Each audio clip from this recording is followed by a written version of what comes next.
Est-ce qu'il y a d'autres acteurs, d'autres semenciers, d'autres associations qui sont dans cette même directive pour vulgariser, partager les semences anciennes, mener des différents combats? Il y en a de plus en plus. Il y en a de plus en plus et d'ailleurs il y a un phénomène étonnant. J'ai participé au Festival international du film américain à Deauville avec un auteur américain qui s'appelle Jonathan Nossiter, qui a fait un film absolument extraordinaire qui s'appelle The Last Word, les derniers mots, la Terre. Et c'est l'histoire de la Terre qui s'effondre. C'est poignant. Et ce producteur américain, qui me connaissait bien et parlait de moi déjà dans ses livres, s'est orienté maintenant complètement vers l'agriculture et la viticulture. Il a des vignes proches à une centaine de kilomètres de Rome. Il a fait un travail extraordinaire et nous a invités à participer à le 6 septembre dernier à la conférence de presse de son film. Parce qu'il tenait absolument à ce que des gens comme nous soient mis en valeur. Voilà, parce que lui, il disait que maintenant, la seule chose qui l'intéressait, c'est de faire de l'agriculture, c'est qu'il fallait maintenant se préparer à avoir des refuges alimentaires et environnementaux. Voilà. Et donc, voilà, donc la vie est émaillée de plein de rencontres comme ça extraordinaires. Il collectionne des graines anciennes en Italie, etc., des raisins, des vignes anciennes. Mais il y a un travail fabuleux parce qu'il faut retrouver tout ça. Il faut absolument réhabiliter non seulement ces variétés, mais ce savoir aussi. Voilà. Et en France et en Europe, est-ce que dans les acteurs historiques, on parle beaucoup de Cocopelli? Est-ce qu'il y en a d'autres? Oui, bien sûr. Cocopelli, très connu. Et puis, vous avez aussi, mais qui sont très anciens également et qui font un travail très sérieux, des gens comme Biogerme dans le sud-ouest, ou comme Germinance. Mais je pourrais vous en citer plein. Je regrette, c'est pas parce que je veux faire une sélection, c'est que je ne peux pas penser à tous ceux qui existent. Il y en a aussi, il y a une maison, la Maison des Semences, auprès de Nice d'ailleurs, ils viennent de vivre des moments douloureux là, qui s'est créée également là-bas. On les a aidés aussi à se créer. Et puis, tous ces contacts, je vous racontais hier un collectionneur de pommes d'Auvergne que j'ai eu au téléphone, qui fait un travail extraordinaire avec une abbaye de bénédictins où ils ont refait une forêt fruitière à partir des variétés anciennes qu'ils ont dans ce lieu. Déjà, ça fait rêver parce que vous savez déjà que les moines étaient ceux qui gardaient le savoir déjà à l'époque. Hein.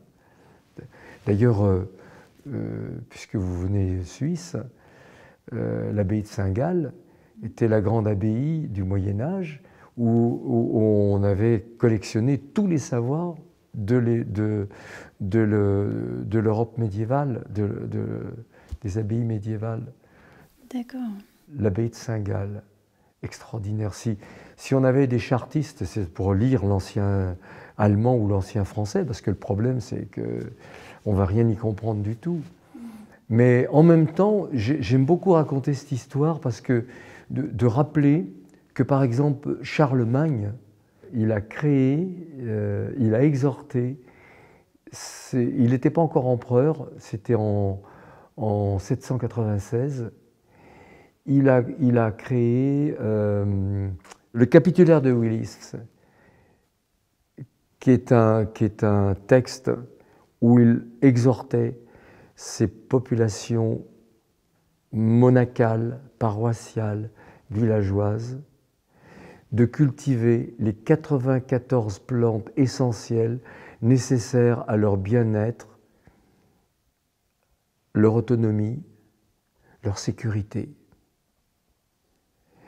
Et ça m'arrive de brocarder un peu nos amis politiques du moment en leur disant « Vous vous rendez compte, Charlemagne, il avait pris soin de sa population. Et il avait créé ce capitulaire de Willis, hein, c'est pas Willis, et pour préserver sa population, les apprendre à cultiver, à avoir les plantes essentielles, à la fois tinctorielles, pour faire des tissus, pour faire la pharmacopée, puisqu'à l'époque, la pharmacie, c'était la pharmacie du bon Dieu. Et donc, tout ce travail-là avait été fait par Charlemagne sous l'impulsion de son maître des écoles du Palatinat, qui s'appelait Alcuin, qui habitait la Touraine d'ailleurs.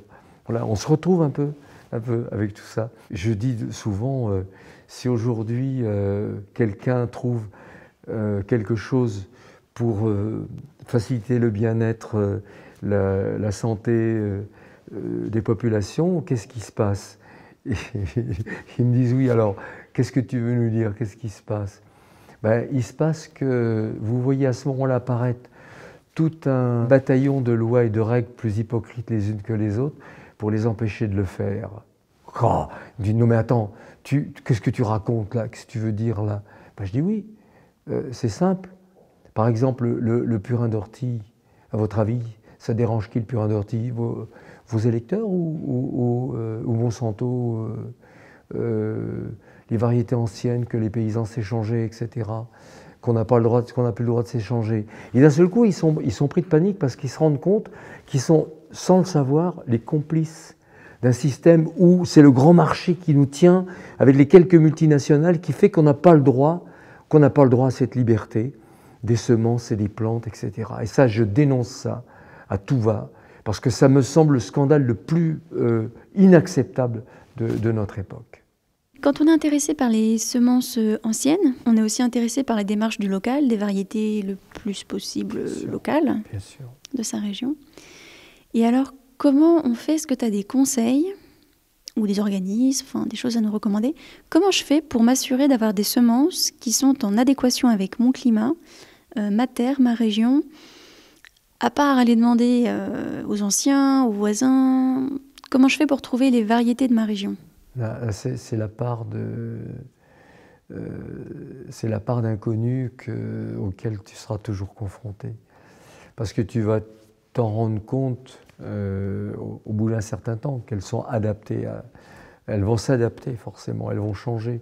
Ça change très vite d'ailleurs actuellement avec les périodes de canicule. On voit très bien ce qui s'est passé, comment les plantes se comportent. Mais si déjà on choisit des souches dans sa région, on a déjà plus de chances d'être en adéquation avec. Et puis je pense qu'on peut s'échanger entre agriculteurs, entre maraîchers, des variétés à 100 ou 200 km, c'est quand même pas. Voilà. Puis au contraire, c'est même bien pour rebooster un peu la génétique. D'accord. Donc, je me formaliserai pas trop là-dessus. Faut pas. Il y a des avantages, il y a des inconvénients à faire trop ou pas assez, et ainsi de suite. Donc, faut pas non plus tomber dans le. Je pense que ce qui est formidable, c'est de trouver une variété qui pousse spontanément sur son sol. Je dis, tiens, mais je ne l'avais pas vue celle-là, comment elle est apparue là. C'est déjà intéressant ça. Ce que me racontait hier avec ces pommes, le collectionneur de pommes là. J'ai trouvé ça passionnant parce que il avait observé que voilà, elle avait eu un comportement tout à fait paradoxal et qu'il l'avait gardée parce qu'il trouvait qu'elle était à sa place, quoi. Donc voilà. D'accord. Je pense qu'il faut aussi se donner cette part d'inconnu là, cette part de découverte. Donc à la question très très récurrente, où trouver des bonnes graines, le conseil, ça serait plutôt des semences anciennes. Ouais. Et est-ce qu'elle est bonne en soi? Faut la tester dans son jardin. Et oui, mais de toute façon, elles ont leur faculté germinative minimum. Hein. Si elles n'ont pas de faculté germinative suffisante, il y a un petit problème quand même. Donc normalement, lorsqu'elles sont faites dans les règles de l'art, choisi, séché l'été, etc., à l'ombre, enfin que vous avez ce que respectent tous les gens qui font des semences, vous n'avez pas trop de risques. Puis alors après, vous pouvez avoir des découvertes étonnantes, des choses qui vont apparaître que vous n'auriez pas imaginées, et ainsi de suite. C'est ça qui est passionnant aussi, c'est de découvrir des choses.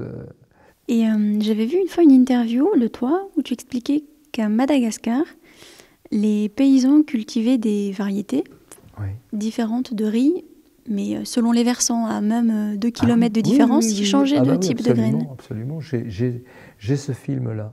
Je laissais le film du SRI, c'est-à-dire le système de riziculture intensive des jésuites du coin, qui avait mis au point toutes ces variétés de riz-là.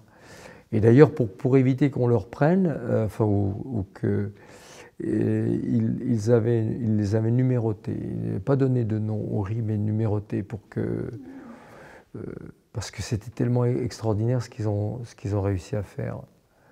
Oui, j'ai ces films-là. Si ça peut t'intéresser, ça vaut la peine, parce que ce qu'ont fait les jésuites à Madagascar avec le riz, c'est qu'en fait, ils ont multiplié les récoltes par 100. Là où tu récoltais 24 quintaux, ils récoltaient 240 quintaux. C'est comme ça que je les ai connus, parce que comme ils ont libéré beaucoup de surface du fait qu'ils n'avaient pas besoin de faire du riz partout, alors après ils ont fait des légumes, ce qui a agrémenté leur menu quotidien. Et on se dit, mais il y a vraiment de quoi nourrir l'humanité sans problème. Hein. Après, on joue à se faire peur. Pour ça, il faut du glyphosate. Sinon, on va mourir de faim.